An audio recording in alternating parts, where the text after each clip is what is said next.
bold and raw perspectives of local politics, important information which impacts our community, nation, and world, exposing truth, transparency, and getting to the heart of relevant issues that you just won't see in the clickbait media, and always keeping it real. It's the Michelle Tanner Podcast. But I won't back down. Hello, everyone, and welcome to the Michelle Tanner Podcast.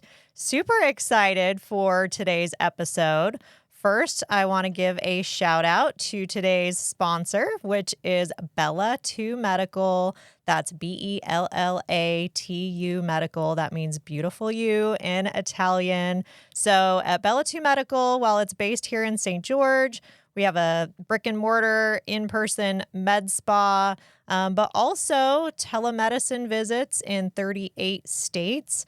Right now, what's been super popular is the emergency medical kits. So if there's ever a scenario where maybe you can't get into your doctor, or maybe you're traveling and don't have quick access to a pharmacy, or like we saw last year, maybe there's a shortage going on certain antibiotics that you might need. This is a really great way to get some of those core medications. In fact, there's 9 core medications, including things like antibiotics, life-saving medications, things like ivermectin. So definitely check out Bella2 Medical, whether it's health needs or aesthetic needs, bella2medical.com. All right, so into the good stuff here of today's episode. I am really excited to have joining me via Skype, actually, because she's up in northern Utah, working hard, campaigning up there. I have with me Sarah Montes. Sarah, thank you so much for joining me today and taking a little break from the craziness up there. Yeah, thank you. Thanks for having me. This is really cool. Of course. And yeah, so Sarah is running actually to be part of the Utah House of Representatives, which we always need good, solid people in those positions. She is running up in District 32, which is South Salt Lake, Mill Creek area. So super important area up there that we have solid representation in this state. So I'm really was grateful to see that Sarah was running for this position. And I want to just, before I let Sarah tell a little bit more about herself, is I want to talk about really what drew me into her race and kind of paying attention to what's going on up there, because I'm obviously down here in southern Utah. So there's been some bills that I've worked closely with some of our awesome state legislators on, and most recently being EP042 this last year, which addresses lewdness involving a minor. That was sponsored by our awesome representative down here, Colin Jack. And I want to just read you, because really all we were doing in this bill, which it did pass, which is great. But really this bill, I mean, it was so straightforward. It was just strengthening the lewdness section and penalties in regards to minors. So we added the verbiage in here to the lewdness section involving minors. We added things like simulating masturbation, performing an act of simulated intercourse or sodomy, displays of the actor's genitals or prosthetic male genitals, even if completely and opaquely covered, engaging in erotic touching of the actor's nude breast, regardless of the actor's sex or how the breast was developed or created, involves a child in an act that would lead a reasonable person to conclude that a child is engaging in an act of simulated intercourse or sodomy or simulated masturbation. So, hello, how straightforward is that? How do we even have to put that into law that you should not be doing this garbage in front of a minor? But yet we are to a point in society that we've had to clarify that. And, you know, I was looking at that when we introduced that and thinking, anyone who opposes this is going to look like a total pedophile, because I just don't understand how anyone could oppose this in front of a minor. Yet there was none other than your opponent, Sarah, who actually in one of the committee hearings who seemed very concerned about this bill going through, that it might somehow, her and Equality Utah was worried that this was going to infringe on their First Amendment rights, specifically in things like pride parades. Oh, Yeah. really? You're concerned that those activities that I just mentioned, because that's word for word from the bill, that's somehow infringing on rights in a pride parade? What are your thoughts on that, Sarah? Yeah. To me, that's just common sense. Like, we need to protect our children. That's what mothers always want, is to protect their children from seeing crazy things, from having it corrupt them. And I think anybody that is against that is not a reasonable person and clearly has a hidden agenda behind them. Absolutely. Yeah. And we need reasonable people in these positions like the one you're running for. And I actually wrote the other day, as I was thinking about this topic and also the topic, which also involves your opponent, the topic of pornographic books in our schools. And what I wrote, I actually put up the title of the book called The Naked Communist by Cleon Skousen, which if anyone has not read that book, please do. And I'll just read what I said on here. I said, I have found myself recently perplexed at individuals who would openly label removing blatant pornography from school libraries as, quote, book banning or censorship. At first, I thought, wow, these people are open pedophiles. Why else would they want children to have access to this filth? While that very well is likely the case for some, I reflected a lot recently on the book, The Naked Communist. In this book from way back in the 1950s, they expose the 45 communist goals for America. Regarding this very topic, the following two goals stand out. Number 24, eliminate all laws governing obscenity by calling them censorship and a violation of free speech and free press. Number 25, break down cultural standards of morality by promoting pornography and obscenity in books, magazines, motion pictures, radio, and TV. It's not a coincidence that some are losing touch with right and wrong, good versus evil. There's also a great documentary, which I'll link actually, because it'll be too complex to say the whole link here, but I'll link the documentary that it really explains this communist agenda that's going on right now, which is why people, I believe, like your opponent, is literally making videos on social media touting and bragging about the fact that she is putting blatant pornographic books in the little free libraries that children have access to. And you guys, I'm not talking about books that are like, that's questionable, that might be age appropriate. No, I'm talking about these books. It's so bad I can't even read it or put the pictures on here, or I would be Some censored. of those pictures are so graphic. Those are like full-on scenes. Absolutely. And your opponent is putting that for children. I don't know if y'all remember, and Sarah, if you remember, Brian Schott, the Salt Lake Tribune reporter, he did something very similar to the representative that you're running against by openly on social media offering to buy these banned pornographic books for children.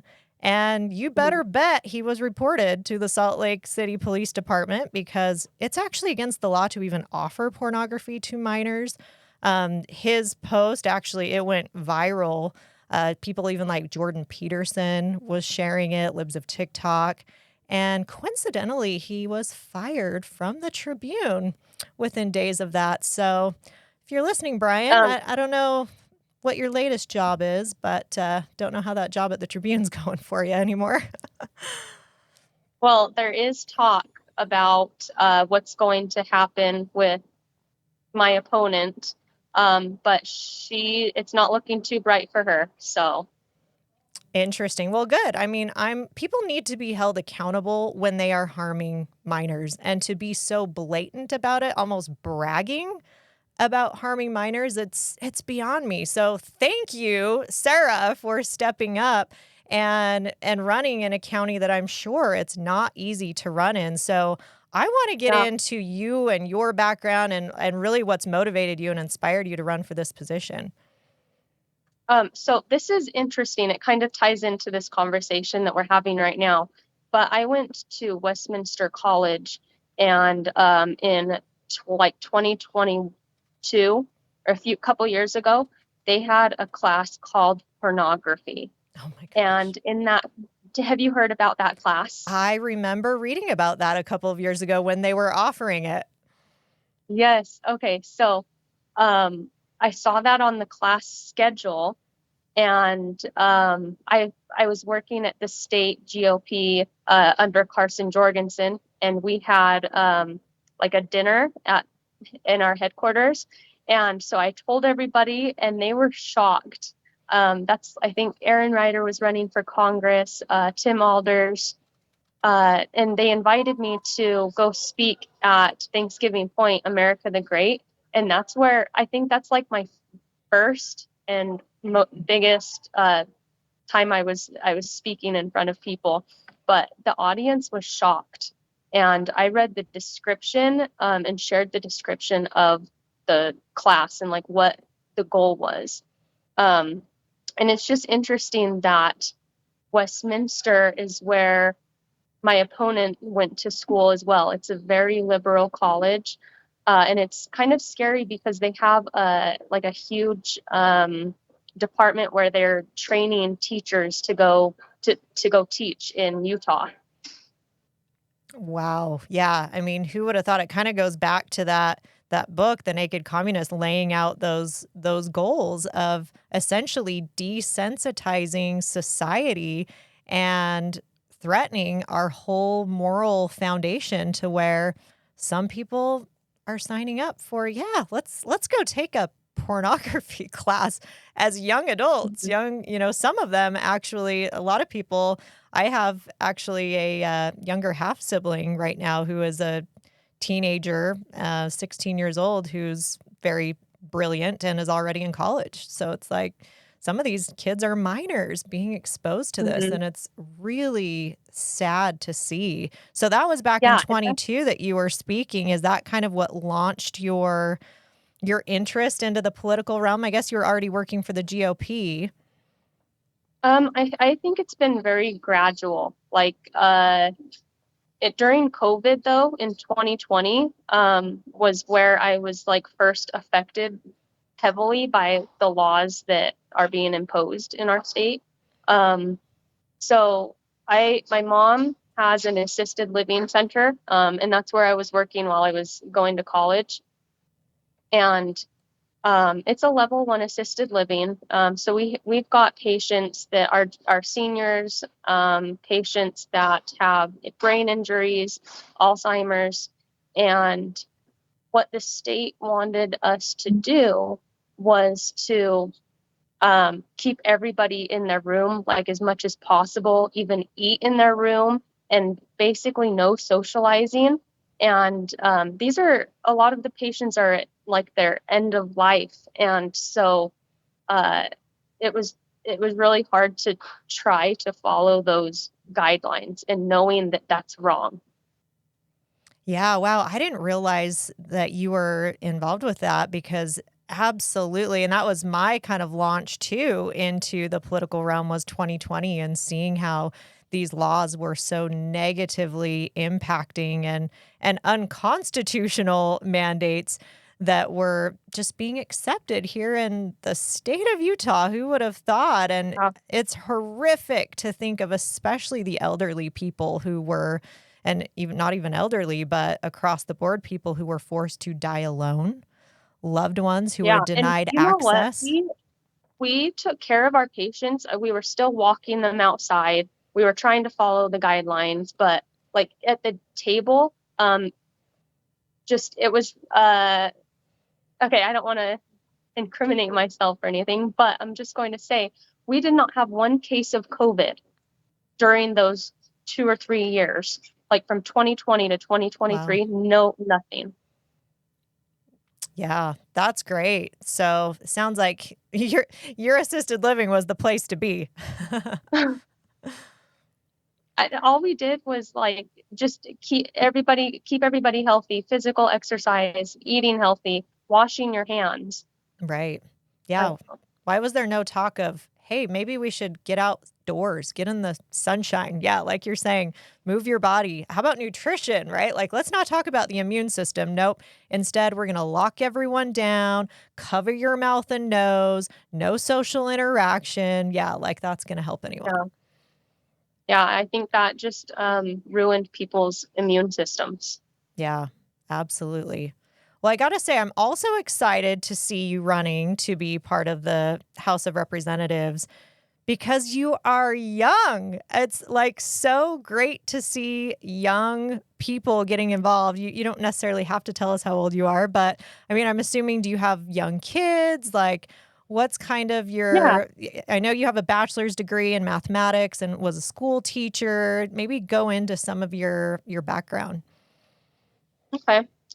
So I'm married to Joey. He's the campaign manager slash husband slash dad. Shout He's out the to best. Joey. That's a lot of work. Shout out to Joey. And we've got an 11-year-old girl and an 8-year-old boy. And what else? I don't know. I'm not working right now for teaching. I'm back at the assisted living center because it's more flexible. Yeah. Well, I love some of the things that you've highlighted throughout your campaign, and maybe you can touch on some of these that I'm sure you're obviously passionate about, whether it's sex trafficking, whether it's illegal immigration, clean streets, clean air, Okay. helping with homelessness. Like, what are some of those key issues that you see that have driven you to running for this position? Okay. So, with the sex trafficking, it's like everybody knows that it's happening, but nobody's talking about it. We've got like all these massage parlors on the corner of every main street, and escort companies, and whatever else, call girls, and they are providing illegal services. I've had girls tell me that they've worked in the parlors. I've had bishops who have had their members confess that they've used these parlors. And I think we need to just start having the conversation of, okay, these are out there. They're giving legal services, and if we want to be like Vegas, that's something we need to talk about. And if that's the case, then we need to start regulating them more. There's like a SOB license, a sexual oriented business license, that is not required by the parlors because they don't think there's any sexual activity going on. And with that, the girls are checked. So right now, even an escort the escorts, they're being checked once a year with their license. So I think I just want to have this conversation of like, what are we going to do? I don't agree with the service, but we just need to start talking about it. Do you think there's laws or areas in the law that need to be strengthened and penalties that need to be strengthened? Because I know there's laws on the books that seem to not be being enforced. Do you think, does law enforcement not feel empowered enough to enforce it? Or we have enough representatives like your opponent who are openly promoting pornography in front of kids. So, of course, why on earth would they want to, back our law enforcement up in enforcing some of these laws? What do you think we can really realistically do to address it? I love the idea of, obviously, we need to be talking about it more, having the conversations. Do you think it needs to be strengthened in code too? Yeah, so there was a case, it was in Midvale, the beginning of the year of 2024, and it was an A+ massage parlor. And there was a man that came from California, and he had a service at the parlor, and he ended up stabbing the the masseuse like 56 times and then just leaving back to California. So for one, there was no like book or anywhere to keep like an organized documentation of who's coming in. There was a camera, and that's how they found this guy. But yeah, just like knowing who's coming in. And then also, like, I think the licensing, it's from what I understand, a business will have a parlor, and then they'll like subcontract it out. So the masseuse has their own license. And so it's just like, I think it gets really sticky with like, okay, if this parlor's busted, then, or someone in the parlor, it doesn't mean everybody had something to do with it. But even though like there's like rings or whatever, anytime you hear like, oh, this parlor was busted, there's usually they have some kind of acquaintance with another agency. Yeah, I think people like to think that stuff like that doesn't go on here in sweet, wonderful Utah, but like you're saying, it absolutely does, and we cannot turn a blind eye to that at all. Are there Yeah, other? Oh, go and ahead. there's more cases. There's a lot more cases coming out. Like if you search massage parlor bust, there was one in South Salt Lake recently, and then last month in West Valley, Lehigh, less than a month ago. Yeah, and I think that again circles back to this underlying degrading of the moral fabric of our society, because if there weren't people out there seeking those services, those businesses would go out of business pretty fast. It's a lot harder to sex traffic someone when there's not someone lined up to take the service. So it's from multiple fronts, really coming back to how do we strengthen the home and the family and our youth. And that's why it makes me so sick to see, and I hate to keep bringing up your opponent, but it makes me so sick to see people like that in positions of being our representative openly just completely bastardizing the family and the family unit and protecting I our think kids. that's really the answer, is to strengthen like the family unit. A lot of women that are involved in trafficking or even drugs, men and women in drugs, they've had a traumatic past. And so having like a father figure and a good mom at home, it really, it defines who people end up to be usually. Yeah. So what are some of the Like other things that you're seeing as, I mean, I know you grew up, right, in the community, the very community that you're running in, which I think is awesome because you clearly understand your district. What are some of the other things that you're seeing that need to be addressed? So South Salt Lake, we are the highest taxed municipality in all of Utah in property taxes. And we are home to many resource centers. And because those resource centers are tax exempt, it's falling on the property owners, the renters, and the businesses. I was actually just talking to a dealership in South Salt Lake, the owner, and he said his property taxes went from $14,000 to $28,000, and he's closing his business. Wow. So we have a new shelter being built on 33rd right off the freeway. It was a Motel 6, and there was some weird stuff going on there. So we're happy that that place is no longer open, and they're opening a women's and children's center. But for this meeting, it was in South Salt Lake. Let's see, that everybody was there, all the council people, the mayor, Wayne Niederhauser from the state. And I look around, and guess who's not there? Our my representative. opponent. Yeah. Yeah. And that is her job, to be a voice for us.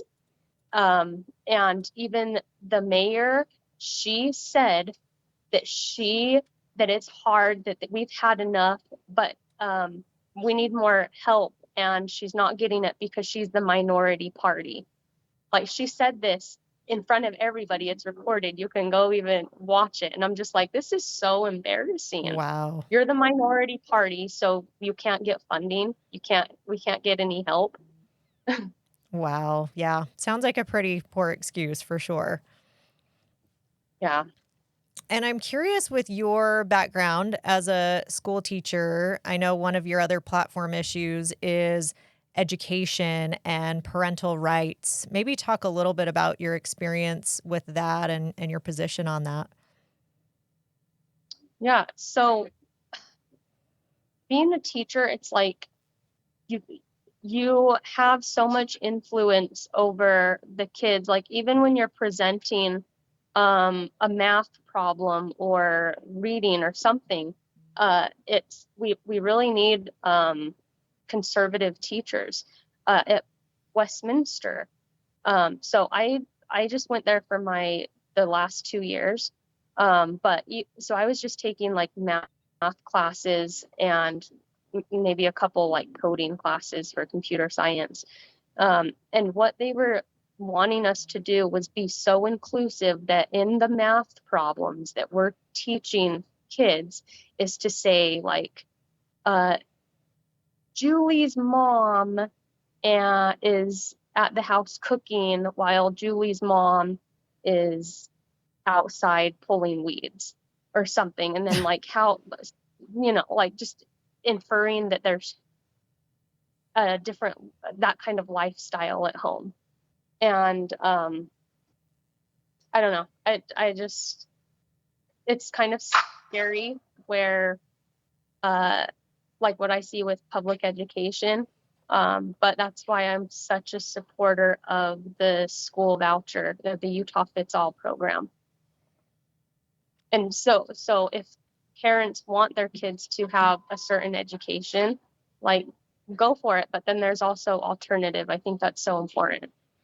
Yeah, I thought that was really cool. President Trump came out recently and said that he would allow a tax incentive even for homeschool parents now, so that homeschool parents are allotted, I forget the exact number, but let's just say 5,000 or something per year. I think it was actually more than that, but to be used toward homeschooling, because I think more and more parents are feeling like that's almost the only option anymore, because like you're saying, this diversity, equity, inclusion crap that we all know means the exact opposite of that, because reverse racism is racism. And all of these things of trying to quote unquote be inclusive, which are actually excluding children, which I am grateful that our legislator has attempted to address some of that with getting DEI at least out of some of our higher education, and really it should be taken out of K through 12 as well. And they're still working through some of that because, of course, universities are trying to find loopholes now to work their way around still implementing DEI into the schools.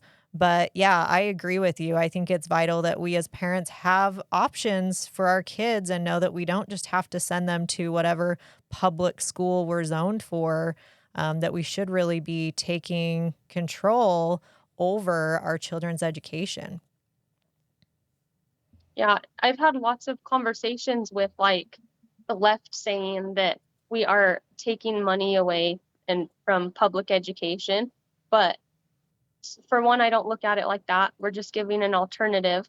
And there's a lot of things that are taught in the public education system that me as a taxpayer, I don't want my kids to learn.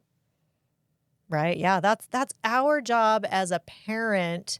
In fact, this happened at a school that my son attended, which he no longer attends, where there were issues with school counselors going into the classroom. I'm talking elementary age kids saying it's okay to be gay, and having the rainbow LGBT pins and bracelets. And it's like, isn't that my job as a parent? And they push it in under the guise of SEL, the social emotional learning, because who doesn't want their child to be socially competent and have that emotional support at school? Actually, Yeah. I feel like as the parent, that is my job. Stick to the math, right? Stick to the writing and the reading. So, yeah, Yeah. what's your maybe further And elaborate on that?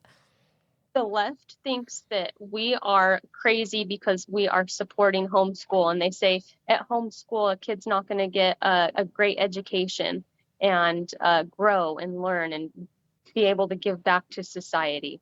But if you look at it, like in the public education in high schools, there's a lot of kids that are just kind of pushed through. I remember, so I did an internship at Cottonwood High School, and this was like with 10th graders.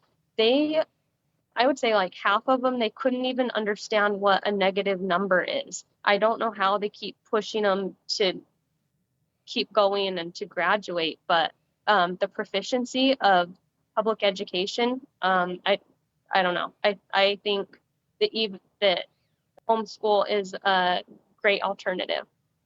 Yeah, that's a great point with my son's school. When they started to go woke, their test scores started to go like this. And all of a sudden, they're no longer one of those top schools in the state. So it's really interesting how that works when you shift the focus away from things like academics and onto things that belong to be taught in the home with the parent. Yeah, the kids are the ones who suffer. And I'm grateful to see people like you who recognize that. And another thing is that it kind of seems like the goal in high school is to get kids to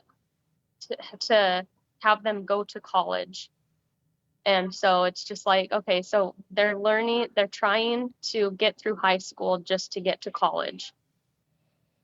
Right. Yeah. I think some of that is starting to shift with, even myself, I'm seeing with my kids of, I mean, if they end up wanting to go to college because they need to for a certain, profession, a doctor, a lawyer, obviously some of those things you have to go to college, but anymore it's like there's a lot of wealthy people out there who are entrepreneurs who don't have a college degree. Not saying that it's bad to have a college degree, but to just go to college to get some fluff degree that you may or may not use. I think people more and more are recognizing that that might not be the path for everyone.